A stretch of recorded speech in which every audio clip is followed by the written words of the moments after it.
luar biasa sih kalau aku bilang Mbak Dea. Dulu kalau masalah cerita tentang barokah sholawat itu bukan cuma uang sih kalau aku bilang. Ya, Bukan cuma uang. Di sini ada beberapa yang boleh ya tak ceritain. boleh banget Pak, Boleh. silakan. Di sini dari masalah dari keluarga, dari di jalan, dari kerjaan sampai sakit itu bisa selesai kok gitu loh. Jadi istiqomah aja ikut abah gitu intinya. Jadi 3 bulan pertama itu aktif banget, keajaibannya luar biasa. Itu dulu punya 12 titik. Terus terus. 12 titik itu bener-bener udah di sini. Rasanya udah gitu udah kayak dicekik seperti itu. Nah, pelan-pelan di situ terus keajaiban tuh datang apa pelan-pelan gitu ikut sebulan ikut abah itu tiba-tiba DC datang. DC datang ke rumah lah kebetulan yang di rumah itu cuma ibu kandung saya yang di Surabaya Barat dulu masih di Surabaya Barat. Ya itu wah rasanya ibu itu kayak kejer gak karuan gitu nangis gak karuan gitu tahu anaknya punya utang segitu banyaknya. Ya habis itu dari situ ibu bilang, kamu punya utang berapa sih gitu loh. Ya selama ini memang Andi nggak pernah cerita. Nggak pernah cerita sama sekali soalnya untuk usaha sih dulu. Untuk kerjaan. Jadi bukan dalam tanda kutip untuk judi atau apa. Enggak. Cuma ya memang dari usaha kita putarkan berhubung perputarannya itu kurang bagus. Dan ya akhirnya mencekik sendiri gitu loh. Salah perhitungan. Adik. Nah, akhirnya dari keajaiban itu pertama tiba-tiba dari keajaiban sholawat itu bu itu udah dilunasi 2 titik sama ibu itu sekitar 10 jutaan.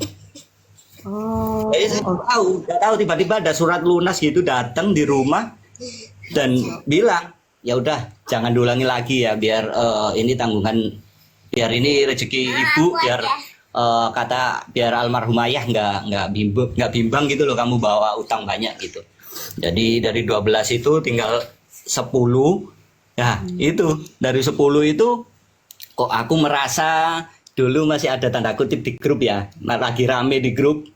oh, Tit gitu ya, tit gitu ya. ini yang pertama. Itu gonjang-ganjing awal-awal TikTok. Hmm. Nggak usah lah, nggak usah ya, nggak usah. Nah, di situ saya di tengah-tengah Mbak Dea, bingung saya.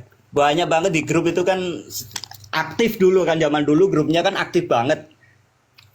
Jadi semua bisa ngomong gitu loh. Ini ngapain? Aku bilang gitu. Ya udah akhirnya kalau kata Abah bilang aku mundur alon-alon gitu ya udah saya mundur pelan-pelan pelan gitu. Ngilang. Habis ngilang itu lah kok malah nyungsep Mbak Dea. Malah nyungsep jadi dari keluarga dari khususnya dari keluarga istri ya dari orang tua itu kurang harmonis terus habis itu apa ya dari kerjaanku sendiri itu juga kurang istilahnya dibohongin orang intinya hilang semua gitu loh terus habis itu sakit gitu istri itu hampir seminggu sekali itu pakai infus kalau kerja ke ya ini kerja di rumah sakit melayani pasien tapi di infus ya istri saya. Kesiannya. Ya itu dari situ saya sama istri itu bingung. Ini kenapa ya? Ada yang salah apa ya sama kita? Ayo, ayo nggak boleh berantem. Ada masalah apa ya sama kita? Gitu loh. Habis itu istri nyeletuk. Kok sudah beberapa bulan ini nggak pernah lihat kamu buka itu ya sama abah gitu loh. Oh, Loh, istri yang ingat. istri dulu kan ngikutin meskipun dia udah tidur gitu kamu sih sholawat entah iya ngono ya wes gitu ya logat Surabayaan kan gitu ya wes gitu Belum ya.